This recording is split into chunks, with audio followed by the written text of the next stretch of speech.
खबर दिन भर में आप सभी का स्वागत है। मैं हूं आपके साथ निशा शर्मा। चलिए खबरों का सिलसिला शुरू करते हैं और सबसे पहली खबर है राजगढ़ से, जहां पर उपखंड के नगर पालिका क्षेत्र के गोठ ग्राम में विद्युत विभाग द्वारा आबादी क्षेत्र से डाली जा रही 33,000 केवी की हाई टेंशन लाइन को हटाने की मांग को लेकर ग्रामीणों का विरोध प्रदर्शन आज दूसरे दिन भी जारी रहा। आपको बता दें कि ग्रामीणों ने आरोप लगाया है कि हाई टेंशन लाइन को घनी आबादी, स्कूल, मंदिर और हनुमान मंदिर सहित अन्य धार्मिक स्थलों के ऊपर से गुजारा जा रहा है, जिससे कि बड़ा खतरा उत्पन्न हो गया है।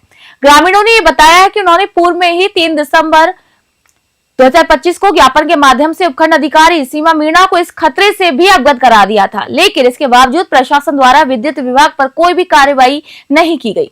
मजबूर होकर ग्रामीणों को 9 दिसंबर की सुबह 7 बजे से शांतिपूर्ण धरना प्रदर्शन शुरू करना पड़ा, जो आज भी जारी है। ग्रामीणों ने आज फिर उपखंड अधिकारी को ज्ञापन सौंपा और चेतावनी दी कि यदि विद्युत लाइनों को सुरक्षित क्षेत्र से नहीं ले जाया गया तो वे भूखे हड़ताल पर भी शुरू कर देंगे। आपको बता दें कि भूख हड़ताल की उन्होंने चेतावनी दी है। इसके साथ ही लोगों ने ज्ञापन सौंपते हुए स्पष्ट चेतावनी और दी है, यदि लाइन को सुरक्षित मार्ग से नहीं डाला गया तो आंदोलन और भी उग्र हो सकता है। राजगढ़ से अखिलेश वशिष्ठ की ये रिपोर्ट आप देख रहे हैं। हमको ले लिए गए तो क्या है कि हमारे ऊपर और के 33 लाइन जारी है, 1000 लाइन जारी है, तो हमारी आबादी बसी हुई है और बागात, नर्सरी है, बागवानी है और हमारे मकान हैं, जिनके ऊपर होकर के ये 33,000 लाइन निकाली जा रही है और रोजीना डेली गाड़ते खम्बा गाड़ता आ रहे हैं। हमने क्या है कि एक्शन साहब को भी हमने क्या है कि सूचना दे दी जा करके और एसडीओ साहब से भी हमें मिल चुका, तो क्या है कि वो ये बताते हैं, एसडीओ साहब आज भी हम दिया है, तो वो ये कहते हैं कि हमें जो क्या है कि एक्शन साहब को बोली एसडीओ साहब ने कि हमें क्या है कि एस्टीमेट बढ़ सके, तो बढ़ सके तो हमने यह बोली साहब हमारा माथा पे गाड़ दो आप। और सुरेर ग्राम पंचायत में यही लाइन का अंडरपास केबल डाली गई है और फैक्ट्री एरिया में हमारे हम धरने पे इसलिए बैठे हैं, हमारे यहाँ से 33,000 केवी की लाइन निकाली जा रही है और ना पहले कोई नोटिस दिया ग्रामीणों को, ना कुछ भी दिया। उसके बाद में पोल गाड़ते हुए आ रहे हैं बिजली बोर्ड वाले, उनको मना कर चुके कई बार, एक्शन साहब को भी ज्ञापन दे चुके, एसडीएम मैडम से मिल चुके, कोई हमारी सुनवाई नहीं कर रहा। हमारे यहाँ पुराने आबादी क्षेत्र का गाँव है ग्राम गोठ और यहाँ पुराने बाग भी हैं, आम के, कैरी के, कटहल के पुरानी बागात है। हमारी सब गांव वालों की मांग ये है, कल भी हमने यहाँ धरना दिया था, आज भी मैं भूख हड़ताल पे बैठा हुआ हूँ और सभी समस्त ग्रामवासी हमारे गांव बड़े बड़े लोग हैं यहाँ पे। एसडीएम मैडम को आज भी ज्ञापन दे चुका, सुबह 7 बजे से भूख हड़ताल पे बैठा हुआ हूँ मैं और जब तक बैठा रहूँगा जब तक हमारी मांगे पूरी नहीं होगी। ना प्रशासन सुन रहा, ना कोई हमारा सुनवाई नहीं कर रहा है। मेरा नाम है नरेश कुमार मीणा, ग्राम गोठ। करौली में अंतर्राष्ट्रीय मानव अधिकार दिवस के अवसर पर सामाजिक जिम्मेदारी का एक प्रेरक उदाहरण सामने आया। राजकीय उच्च प्राथमिक विद्यालय नंबर 6 करौली में एक वस्त्र वितरण समारोह आयोजित किया गया, जहां पर डॉक्टर दंपति ने स्कूली बच्चों को गर्म जर्सियां वितरित की है। मुख्य अतिथि डॉक्टर गोविंद गुप्ता और विशिष्ट अतिथि सर्वेश कुमार गुप्ता ने मां सरस्वती के चित्र पर माल्यार्पण और दीप प्रज्वलन कर इस कार्यक्रम का शुभारंभ किया। संस्था प्रधान मुखराज मीणा ने बताया है कि अध्यापक महेश चंद्र गुप्ता की प्रेरणा से करौली के डॉक्टर दंपति डॉक्टर गोविंद गुप्ता और डॉक्टर अनीता गुप्ता ने विद्यालय के 104 बच्चों को ऊनी वस्त्र भी वितरित किए। डॉक्टर दंपति पर हर वर्ष विभिन्न स्कूलों में गर्म वस्त्र वितरित करते हैं और इसी कार्यक्रम को संबोधित करते हुए विशिष्ट अतिथि एडीपीसी समसा सर्वेश कुमार गुप्ता ने विद्यार्थियों से शिक्षा के माध्यम से अपने लक्ष्य को अर्जित करने का आह्वान किया है। उन्होंने कहा कि जब वे बड़े और सक्षम बन जाएं तो भामाशाह बनकर दूसरों की भी मदद अवश्य करें। वहीं करौली से राधा रमन सारस्वत की विशेष रिपोर्ट आप देख रहे हैं।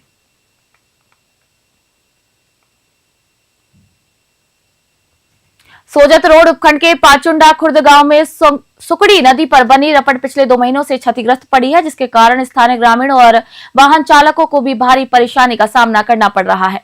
ग्रामीणों ने आरोप लगाया है कि रपट में घटिया निर्माण सामग्री का उपयोग किया जाता था, जिसके चलते ये बारिश के दौरान आए तेज बहाव को भी झेल नहीं पाई और बह गई। रपट टूटने के बाद काफी समय तक इस मार्ग पर आवागमन पूरी तरीके से बाधित रहा। वहीं बाद में प्रशासन की ओर से कोई भी कार्रवाई न होते देख ग्रामीणों ने स्वयं ही अस्थायी रूप से रपट को ठीक किया और आवागमन शुरू कराया। ग्रामीणों का कहना है कि 2 माह का लंबा समय बीत चुका है, लेकिन ना तो प्रशासन ने रपट के पुनर्निर्माण की दिशा में कोई कदम उठाया है और न ही कथित रूप से घटिया काम करने वाले ठेकेदार पर कोई भी कार्रवाई की है। दैनिक आवागमन के लिए इस मार्ग का उपयोग करने वाले वाहन चालकों को रोजाना टूटी फूटी रपट से गुजरने के कारण परेशानियां झेलनी पड़ रही हैं। वहीं ग्रामीणों ने भी मांग की है कि प्रशासन जल्द से जल्द नई और मजबूत रपट का निर्माण कराए। पाली से ललित तिवारी की रिपोर्ट आप देख रहे हैं।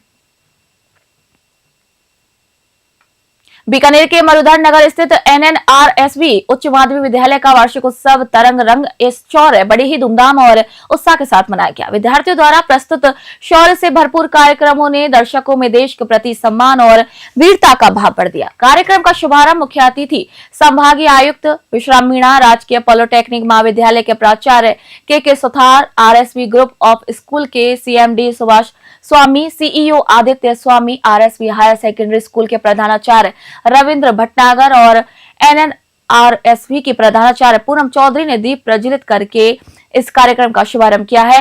वही वार्षिक उत्सव का विशेष आकर्षण विद्यालय के विद्यार्थियों द्वारा प्रस्तुत लाइव म्यूजिक बैंड रहा, जिसने मौजूद दर्शकों के समक्ष मधुर स्वर लहरियां बिखेर दी। मुख्य अतिथि संभागीय आयुक्त विश्राम मीणा ने अपने उद्बोधन में इस कार्यक्रम की सराहना की। इसी के साथ सुभाष स्वामी और आदित्य स्वामी ने पधारे हुए अतिथियों को स्मृति चिन्ह प्रदान कर उनका आभार व्यक्त किया। कार्यक्रम के सफल आयोजन में विद्यालय के कोऑर्डिनेटर रमेश चौधरी, तरुण, लता जैन, गीतांजलि सक्सेना, गुंजन शर्मा और संपूर्ण स्टाफ ने महत्वपूर्ण अपना योगदान दिया। वही मंच संचालन अद्भुत अंदाज में ऋतु शर्मा ने किया। बीकानेर से संजीव पारसर की रिपोर्ट आप देख रहे हैं।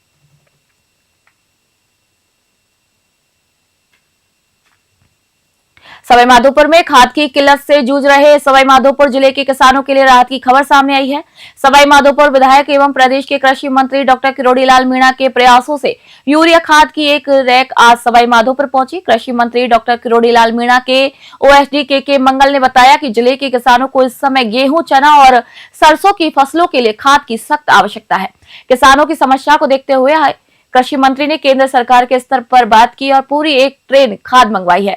वहीं OSD मंगल ने बताया कि इस खेप का 90% खाद जिले की सहकारी समितियां यानी कि GSS पर भेजा जा रहा है, ताकि जरूरतमंद हर किसान को उनकी आवश्यकता के मुताबिक खाद मिल सके। वहीं कुछ खाद निजी दुकानदारों को भी उपलब्ध कराया जाएगा। सवाईमाधोपुर से राकेश चौधरी की रिपोर्ट आप देख रहे हैं। जी देखिए, अभी रबी फसलों में सरसों है, गेहूँ है, चना है, इन सब में खाद की जरूरत पड़ रही है। किसान लोग पिलाई भी कर रहे हैं, तो उसमें भी खाद की जरूरत पड़ती है।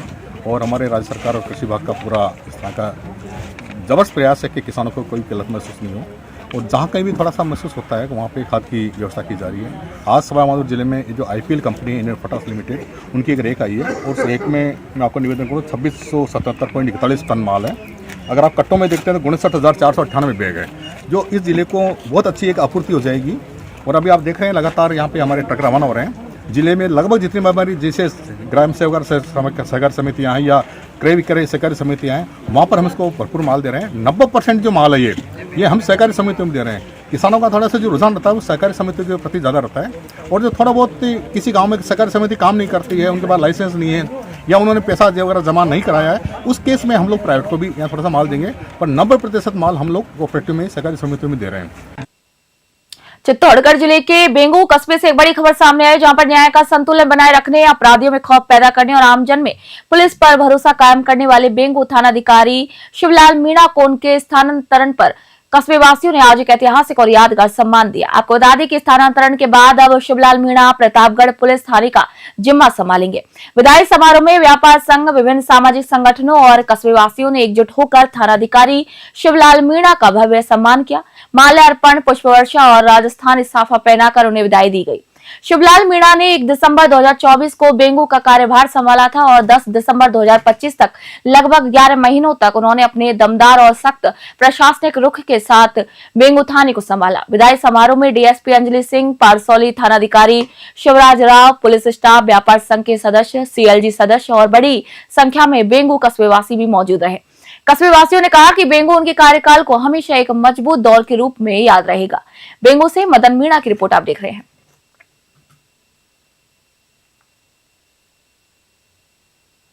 मेहंदीपुर बालाजी से खबर अब आपको बताने जा रहे हैं, जहां पर केंद्रीय मंत्री पीयूष गोयल आज मेहंदीपुर बालाजी महाराज के दर्शनों के लिए पहुंचे। उन्होंने बालाजी महाराज के दर्शन कर विशेष पूजा अर्चना की और देश एवं प्रदेश में खुशहाली की भी कामना की।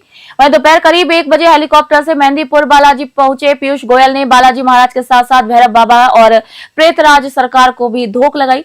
इसी दौरान दौसा भाजपा जिला अध्यक्ष लक्ष्मी रेला भी मौजूद रही। मंदिर में सेवादारों ने केंद्रीय मंत्री गोयल को माला पहनाकर और बालाजी महाराज के सोने के चोले का तिलक लगाकर स्वागत किया।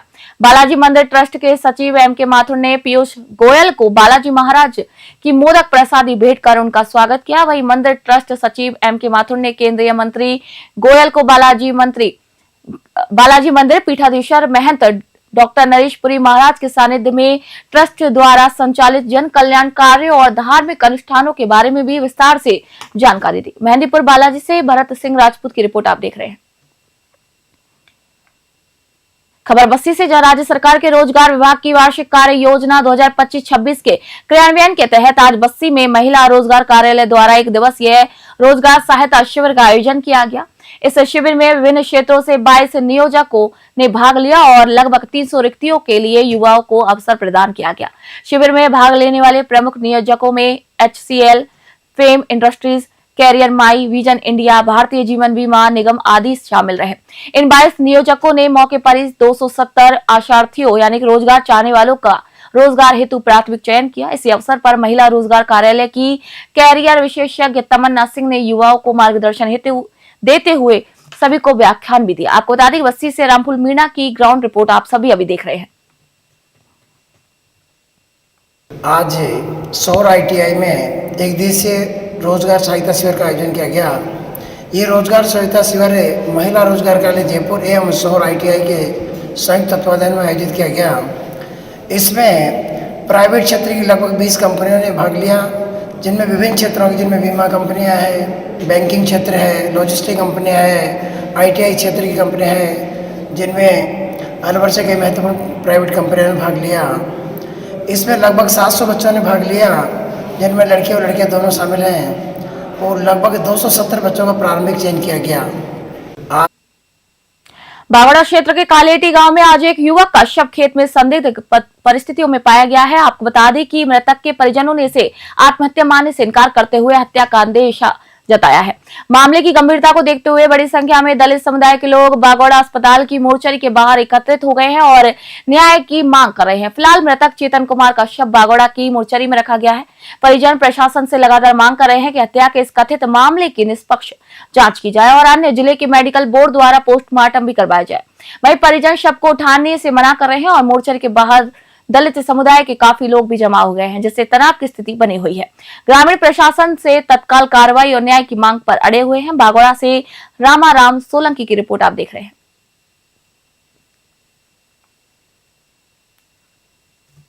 राजधानी जयपुर में 2 पहिया और 4 पहिया वाहनों पर प्रेस और मीडिया जैसे स्टिकरों के अनियमित उपयोग को लेकर आमजन ने कड़ा विरोध जताया है। शहरवासियों ने जयपुर पुलिस कमिश्नरेट से ऐसे वाहनों की पहचान करने और इन स्टिकरों का दुरुपयोग करने वालों पर कार्रवाई के लिए एक विशेष अभियान चलाने की मांग की है।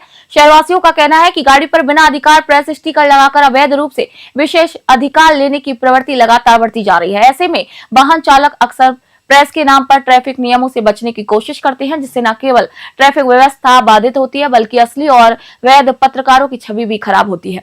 लोकप्रिय राय है कि राजस्थान पुलिस को शहर भर में विशेष चेकिंग अभियान चलाकर ऐसे सभी स्टिकरों का सत्यापन करना चाहिए। वह इस कार्रवाई का उद्देश्य फर्जी पहचान का उपयोग रोकना है, जिससे असली पत्रकारों की प्रतिष्ठा बनी रहे और कानूनी व्यवस्था का सम्मान हो। जयपुर से अलीम खान की स्पेशल रिपोर्ट।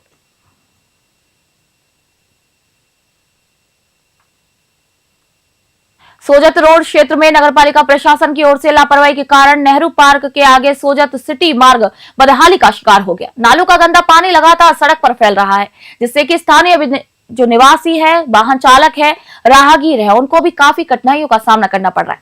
हजारों लोगों द्वारा उपयोग की जाने वाली ये प्रमुख सड़क जलभराव और कीचड़ की वजह से इतनी खतरनाक स्थिति में पहुंच चुकी है।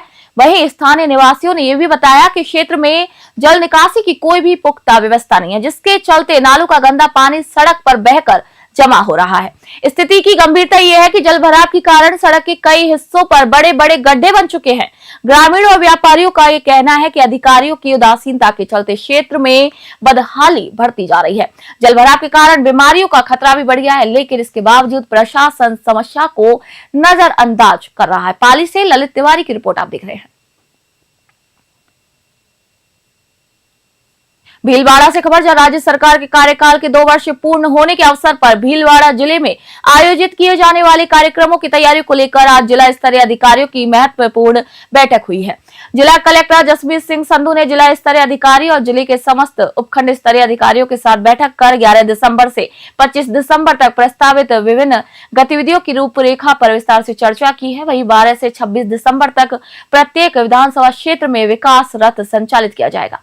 ये रथ विधानसभा वार निर्धारित कार्यक्रम के अनुसार भ्रमण कर सरकार की जन कल्याणकारी योजनाओं, उपलब्धियों और लाभार्थी आधारित कार्यक्रमों की जानकारी आमजन को देगा। कलेक्टर ने ये भी निर्देशित किया है कि निर्धारित अवधि में आयोजित होने वाले सभी कार्यक्रम सुव्यवस्थित, जनहितकारी और व्यापक जन सहभागिता वाले हों।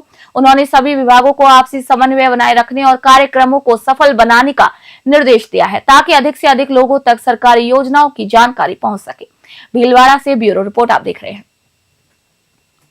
हमने 4-5 दिन पहले मूव किया है। मामला संकट मोचन महादेव मंदिर विराजमान अजमेर दरगाह का मामला, उसी में हमने एक एप्लीकेशन मूव की है। उसी एप्लीकेशन में हमने अर्जेंट एप्लीकेशन मूव की और कहा उर्स के दौरान जितनी भी जो चादर हैं, जो वीआईपी चादर कहते हैं, पीएम की चादर, सीएम की चादर, डीएम की चादर, एसपी की चादर, वो कि अल्पसंख्यक मंत्रालय माननीय प्रधानमंत्री की चादर लेके आता है और वो चादर लाके यहाँ चढ़ाते हैं, तो हमारे केस पर बहुत बुरा असर पड़ता है और उससे हमारा केस बहुत ज़्यादा प्रभावित हो रहा है। और इसी कारण हमने अर्जेंसी दिखाते हुए आज कोर्ट में सुनवाई हुई। माननीय अदालत ने हमारी बात गंभीरता से सुनी और गंभीरता से सुनने के बाद ऑर्डर उन्होंने रिजर्व किया है। 1-2 दिन में ऑर्डर आएगा।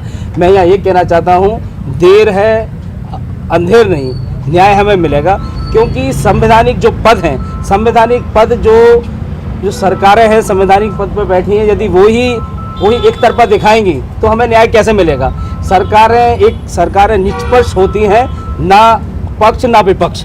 जो हमने पहले ही पेश कर दिया था और इस संबंध में हमने प्रधानमंत्री जी को भी एक सेपरेट ज्ञापन दिया था कि जो आपकी तरफ से दरगाह पर चादर चढ़ाई जाती है, वो चादर उनको संवैधानिक पद होने के नाते उनको नहीं चढ़ानी चाहिए, उनको रोका जाए। तो कारण उसके हमारा हमने उसमें भी स्पष्ट कर दिया था अपने ज्ञापन में भी, लेकिन जो माननीय न्यायालय के समक्ष हमने प्रार्थना पत्र पेश किया उसमें हमारा ये कारण रहा, एक तो दरगाह पर ऐसा कोई हमें अभी अभिलेख नहीं मिला है, कोई पुराना साक्ष्य नहीं मिला है कि चादर चढ़ाना कोई सूफी में या इस्लाम में, वो भी विशेष रूप से दरगाह पर चादर चढ़ाना कोई ऐसी प्रथा है। तो जो प्रथा ही नहीं है, अगर उस प्रथा को उसमें यहाँ तक कि हमारा ये भी सबमिशन रहा कि पूर्व प्रधानमंत्री जवाहरलाल नेहरू जी गए तो थे दरगाह पर, लेकिन ऐसा कोई लेख नहीं मिलता कि उन्होंने चादर चढ़ाई हो।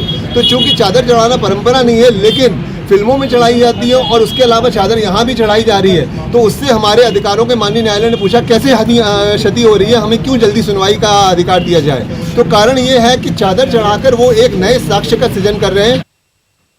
अजमेर स्थित दरगाह शरीफ में उर्स मेले के दौरान संवैधानिक पदों पर आसीन प्रधानमंत्री, मुख्यमंत्री और अन्य जनप्रतिनिधियों द्वारा चादर पेश करने की प्रथा पर रोक लगाने की मांग को लेकर आज अजमेर सेशन कोर्ट में याचिका दायर की गई। आपको बता दें कि हिंदू सेना के राष्ट्रीय अध्यक्ष विष्णु गुप्ता ने बुधवार को ये याचिका दायर की। याचिकाकर्ता विष्णु गुप्ता ने दावा किया कि दरगाह परिसर के अंदर संकट मोचन महादेव मंदिर नामक एक प्राचीन हिंदू धार्मिक स्थल मौजूद है, इसीलिए संवैधानिक पदों पर बैठे व्यक्तियों द्वारा सरकारी हैसियत में दरगाह पर चादर चढ़ाना धार्मिक तटस्थता के सिद्धांत के विरुद्ध है।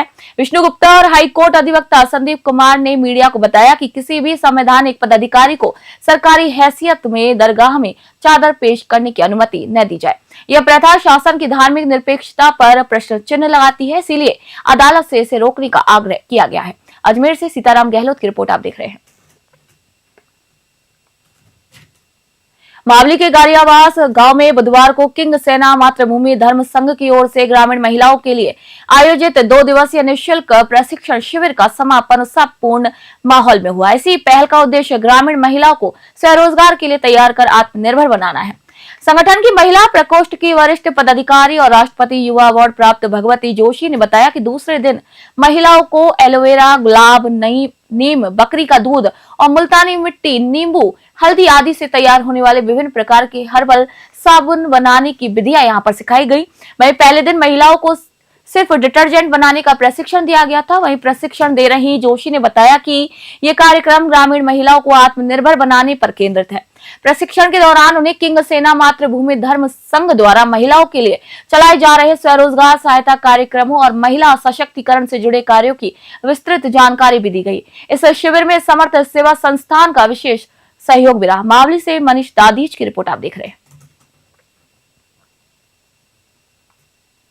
अलवर जीआरपी थाना क्षेत्र में बुधवार दोपहर एक दिल दहला देने वाली घटना सामने आई, जहां तिजारा फाटक के पास एक युवक ने साबरमती एक्सप्रेस ट्रेन के आगे बैठकर आत्महत्या कर ली। शुरुआती जांच में पता चला कि मृतक पिछले कुछ दिनों से अपनी पत्नी को आत्महत्या की धमकी दे रहा था। प्रत्यक्षदर्शियों के मुताबिक दोपहर करीब 12 बजे युवक हेलमेट पहनकर रेल पटरी पर बैठा हुआ था। जैसे ही ट्रेन नजदीक आई, उसने सिर आगे कर खुद को ट्रेन के सामने कर दिया। टक्कर इतनी भीषण थी कि युवक की मौके पर ही मौत हो गई। शिवाजी पार्क थाना पुलिस और जीआरपी को सूचना मिलने पर वे मौके पर पहुंचे। पुलिस को मृतक के पास उसका मोबाइल फोन, हेलमेट और लगभग 50 मीटर दूर खड़ी उसकी स्कूटी भी बरामद हुई। वहीं मोबाइल के आधार पर ही आपको बता दें कि मोबाइल के आधार पर ही मृतक की पहचान की गई है, जहां फिलहाल पोस्टमार्टम की प्रक्रिया भी जारी है और जीआरपी आत्महत्या के कारणों को लेकर मामले की गहनता से जांच कर रही है। अलवर से प्रदीप गोयल की रिपोर्ट आप देख रहे हैं।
हनुमानगढ़ जिले के टिब्बी क्षेत्र में प्रस्तावित एथेनॉल फैक्ट्री के विरोध में आज आयोजित किसानों की महापंचायत ने भयानक और हिंसक रूप ले लिया। शांतिपूर्ण प्रदर्शन की उम्मीद के साथ शुरू हुआ ये आंदोलन दोपहर होते होते रण क्षेत्र में तब्दील हो गया। आक्रोशित किसानों ने फैक्ट्री परिसर पर कब्जा जमा लिया और बड़े पैमाने पर तोड़फोड़ और आगजनी की घटनाओं को अंजाम दिया।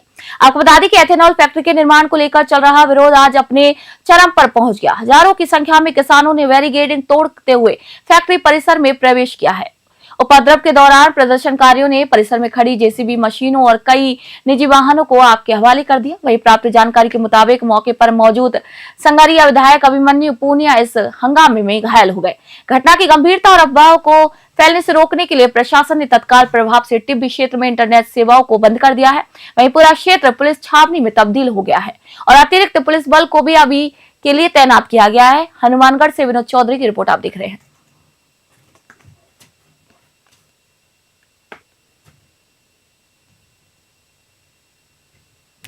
खबर दिन भर में फिलहाल के लिए इतना ही। न्यूज़ 21 को देखते रहिए। नई अपडेट और जानकारी के लिए तब तक के लिए नमस्कार।